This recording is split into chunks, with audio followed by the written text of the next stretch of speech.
Specifically कहता है कि ये इन्होंने जो पहले नेगेटिव व्यू रखा था अक्रॉस आईटी सेगमेंट्स वो बरकरार है, उसे रीइटरेट कर रहे हैं। ये बेसिकली कह रहे हैं कि हर आईटी कंपनी डिसअपॉइंट करेगी स्ट्रीट एक्सपेक्टेशंस को Q1 में, और पूरे बाजार में बातचीत हो रही है कि सेकंड हाफ H2 बेहतर रहेगा।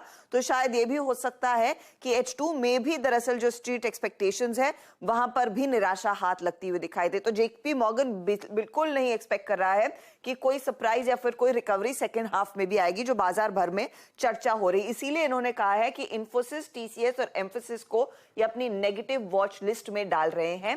इन स्टॉक्स में ज्यादा दबाव देखने को मिलेगा। तो ये बात हुई दिग्गजों की, लेकिन साथ ही साथ कंपनी ने स्पेसिफिकली परसिस्टेंट का भी जिक्र किया है।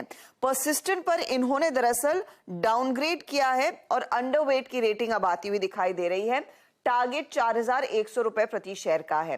कंपनी का मानना है कि 24 से 26 के साल में मुनाफे में 3 से 4% तक की कमी देखने को मिलेगी।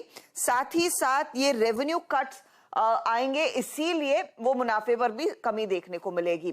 अब ट्रिगर पॉइंट वही ईपैम वाली रिपोर्ट है, जहां पर ईपैम ने कहा था कि कैलेंडर ईयर 23 के लिए ग्रोथ गाइडेंस जो 3% था, इन्होंने घटाकर 2% किया।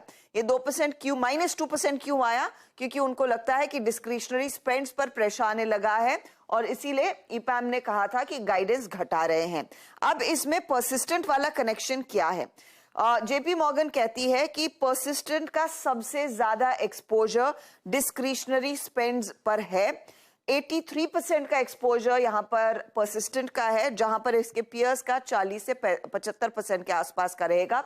इसीलिए परसिस्टेंट पर ज्यादा मार, ज्यादा असर आता हुआ दिखाई देगा। स्टॉक वैसे भी काफी भाग चुका है, महंगा है, और इस तरह के मैक्रो एनवायरनमेंट में यहां से आगे ग्रोथ दे पाना बहुत मुश्किल रहेगा।